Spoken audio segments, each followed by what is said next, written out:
আসসালামু আলাইকুম রহমতুল্লাহি ওবরকাতুহু। সম্মানিত দর্শক, প্রধানমন্ত্রী তারেক রহমান চীন সফরে যাবেন, এই কথা আমরা গত 1 মাস ধরে শুনে আসছি এবং এটি আমাদের রাজনীতির জন্য, অর্থনীতির জন্য এই মুহূর্তে খুবই জরুরি। ভারতে যাওয়াটাও খুবই জরুরি, চীনে যাওয়াটা আরও জরুরি। এই বিষয়গুলো নিয়ে আলোচনা করব। এর ফাঁকে আবার আরেকটি যেটা গুজব বলে মোটামুটি অনেকে বলার চেষ্টা করছেন, কিন্তু পর্দার আড়ালে কিন্তু এটা নিয়ে আসলে খুব সিরিয়াস আলোচনা হচ্ছে। সে আলোচনাটা হলো যে পাকিস্তানের প্রধানমন্ত্রী এবং পাকিস্তানের যিনি এই মুহূর্তে ডিফ্যাক্টো প্রধানমন্ত্রী বা ডিফ্যাক্টো রাষ্ট্রপতি, তিনি সেনাপ্রধান ফিল্ড মার্শাল অসীম মুনির। তো তিনিও বাংলাদেশে আসবেন। কোন একটা দূতাবাসের পক্ষ থেকে, হয়তো পাকিস্তান দূতাবাসের পক্ষ থেকে বলা হয়েছে, যেটি বোগাজ একটি কথা, কিন্তু আলোচনা হচ্ছে বাংলাদেশে তারা যদি আসেন। তো সেক্ষেত্রে রাজনীতির যে কোর্স অফ অ্যাকশন সেটি একেবারে রিভার্স, 180 ডিগ্রি রিভার্স হয়ে যাবে আমাদের রাজনীতি এবং পাক ভারত উপমহাদেশের রাজনীতি।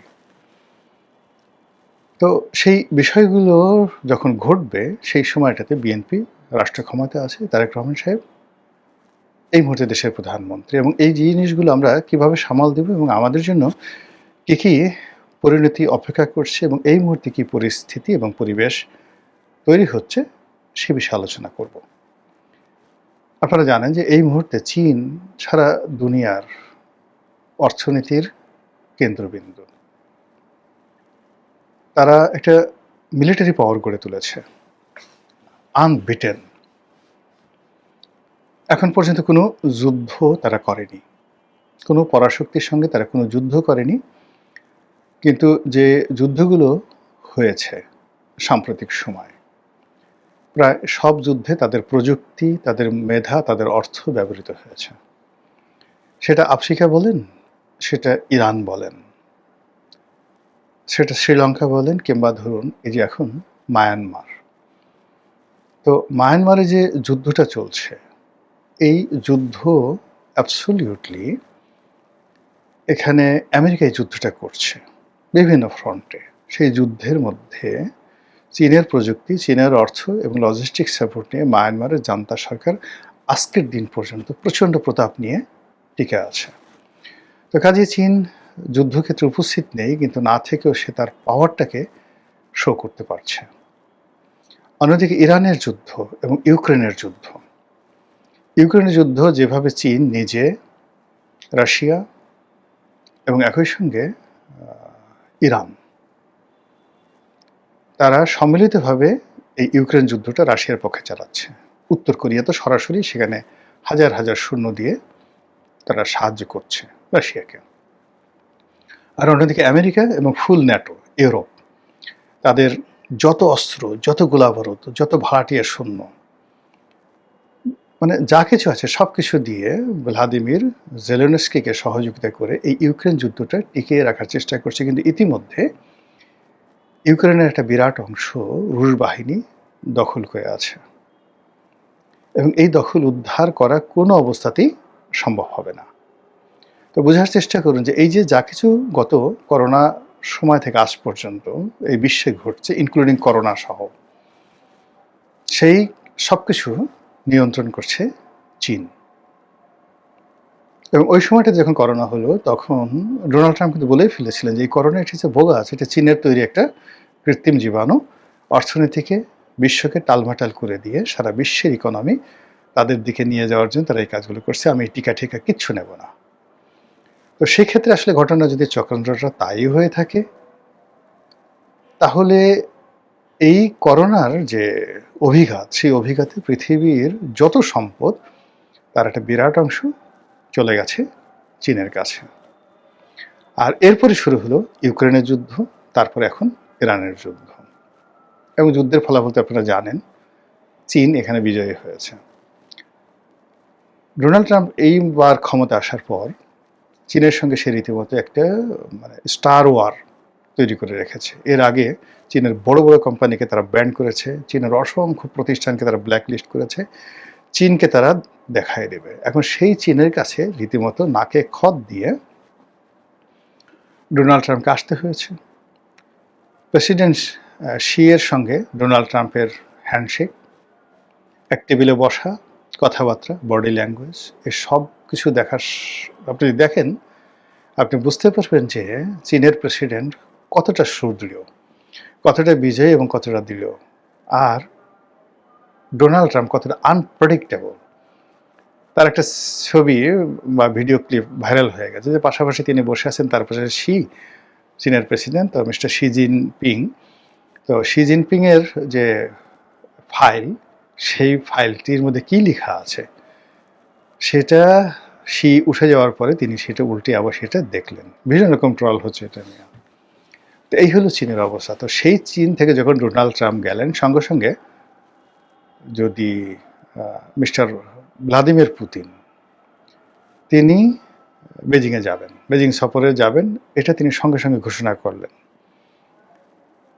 আর ইতিমধ্যে যেটা হচ্ছে যে বাংলাদেশের প্রধানমন্ত্রী তিনি তার প্রথম বিদেশ সফর চীন করবেন না ভারত করবেন, এটার উপর অনেক কিছু নির্ভর করবে। তো সেক্ষেত্রে চীনে যাওয়ার আগে আমরা যে কথাগুলো শুনতে পাচ্ছি, দুটো জিনিস। একটা হলো বাংলাদেশে বহুল প্রতীক্ষিত, কারো কারো কাছে বিতর্কিত, কারো কারো কাছে বাংলাদেশের ইতিহাস বদলে দেওয়া একটি প্রকল্প, সেটা হলো পদ্মা ব্যারেজ।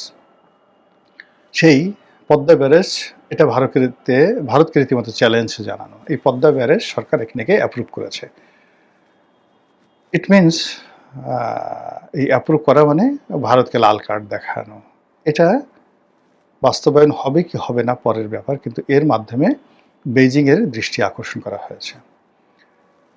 2 নম্বর হলো যে ইউনূস জমানাতে উত্তরবঙ্গকে কেন্দ্র করে একটা এশিয়ার বৃহত্তম সামরিক বিমান কেন্দ্র, এরপরে সেখানে তিস্তা ব্যারেজ নির্মাণ, তিস্তা ব্যারেজের পাশে আবার ওখানে নীলফামারীতে একটা বড় হাসপাতাল, 1000 বেডের চীনা হাসপাতাল তৈরি করার যে প্রকল্প ছিল, সেইগুলো এই সরকার এখন এগিয়ে নেবে। এই কথা এখন সরকারের সব লোক দশমুখে বলছে। ফলে আসলে দিল্লির সাথে সম্পর্কটা হচ্ছে না, দিল্লির সঙ্গে সম্পর্কটা হচ্ছে না, এটা মোটামুটি নিশ্চিত। আর চীনে যদি তারেক রহমান সাহেব যান, তাহলে সেখানে গিয়ে তাকে নিশ্চয়তা দিতে হবে যে আমেরিকার সঙ্গে সে যে চুক্তি করেছে সেই চুক্তি সে বাতিল করবে, এবং সেই চুক্তি বাতিল করলে চীনের সঙ্গে আমাদের যে একটা সম্পর্ক, সেটাকে ইংরেজি থেকে বলা হয় স্ট্র্যাটেজিক রিলেশন, কৌশলগত সম্পর্ক।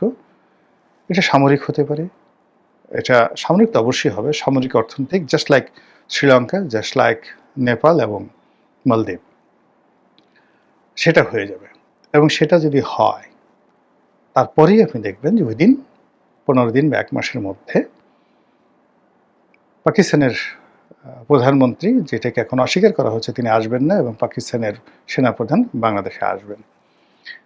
ইতিমধ্যে একটা খবর আপনারা দেখেছেন যে পাকিস্তান বাংলাদেশকে একটা অত্যন্ত কৌশলগত গুরুত্বপূর্ণ রাফায়েল যে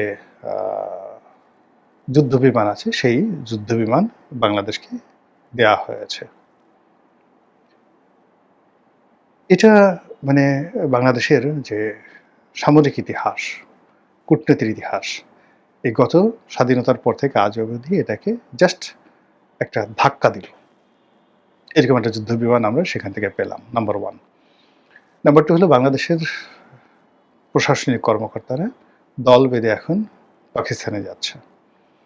এবং এখানে বলে রাখা ভালো যে আপনারা যত কথাই বলেন না কেন, Pakistan civil service, Pakistan military service এবং judiciary service one of the best service around the world.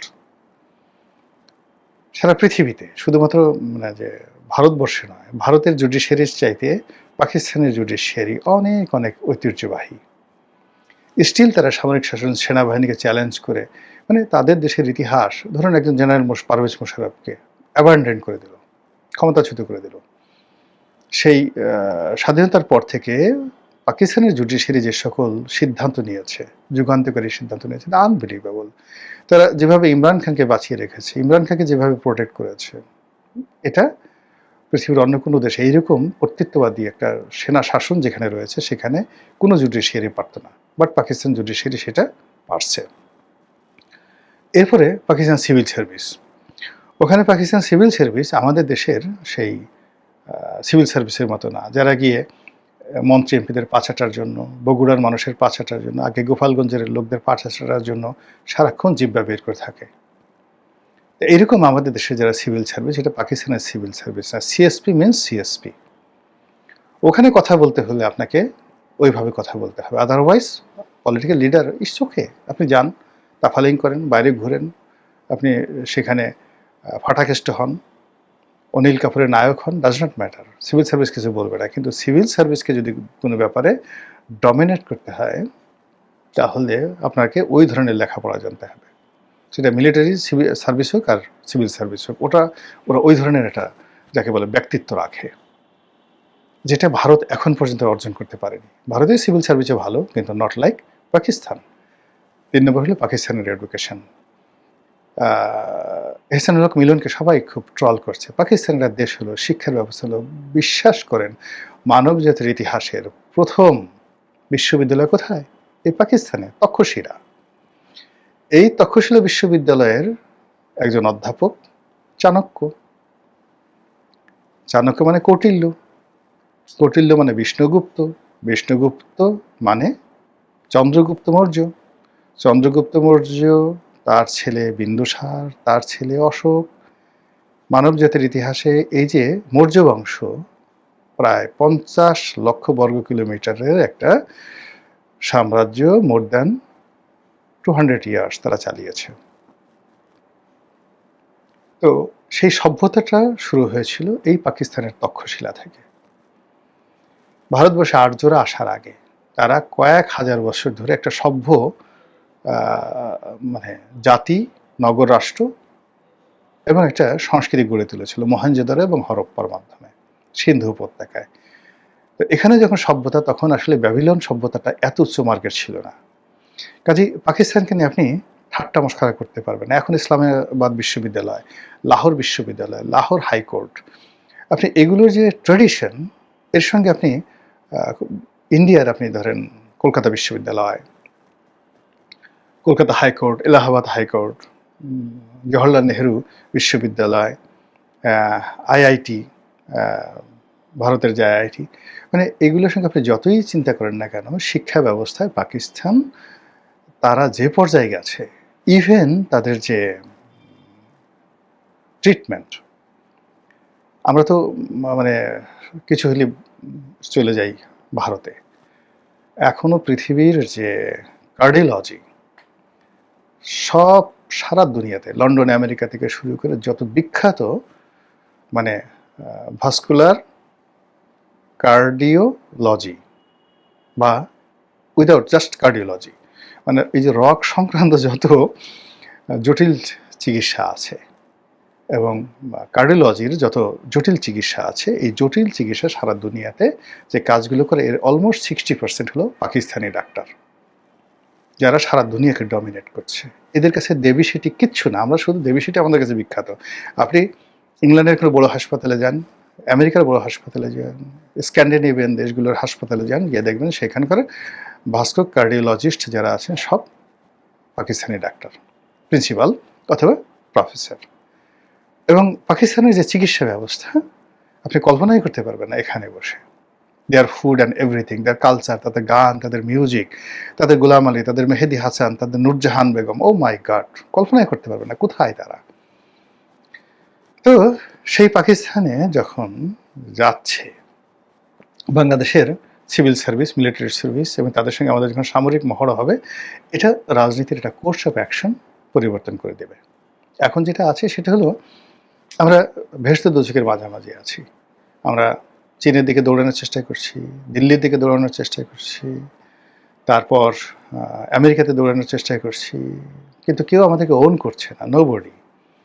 কিন্তু সামনে যে বেইজিং সফরে যদি তারেক রহমান সাহেব বেইজিংয়ের সাথে একটা স্ট্র্যাটেজিক রিলেশন আসেন, তাহলে বেইজিং, তারপর পাকিস্তান এবং এই সংক্রান্ত একটা লবি তৈরি হয়ে যাবে, ইনক্লুডিং নেপাল, মালদ্বীপ, শ্রীলঙ্কা এবং আমাদের যে রোহিঙ্গার সমস্যা, এটাও অনেকটা সমাধান হয়ে যাবে। এগুলো একটা। কিন্তু সমস্যা হয়ে গেছে ভারত এবং আমেরিকা ছাড়বে না। এখানে রাশিয়া নিউট্রাল থাকবে, কিন্তু ভারত এবং আমেরিকা হ্যামারিং করতে থাকবে এবং সেটা আমাদেরকে ফাইট করতে থাকবে। এগুলো এক। কিন্তু অন্যদিকে যদি আমরা এই মুহূর্তে আবার সেই আমেরিকার চুক্তি রাখি, আমেরিকার চুক্তি বাস্তবায়ন করার জন্য সরকারকে যতটুকু ব্যবহার করা দরকার আমেরিকা ব্যবহার করবে, ব্যবহার করে সরকারকে ছুঁড়ে ফেলে দেবে এবং এই আমেরিকাই আবার শেখ হাসিনাকে বাংলাদেশে ফিরে আনবে। লিখে রাখেন। যদি চীনকে সে ম্যানেজ করতে না পারে, তাহলে তাকে যেতে হবে, সরকারকে যেতে হবে। There is no option. এবং এটাই রাজনীতির ম্যাথমেটিক্স। সেই জিনিসগুলো এখন কুকিং হচ্ছে, ভীষণ রকম পর্দার আড়ালে এগুলো টকবক টকবক করে ফুটছে।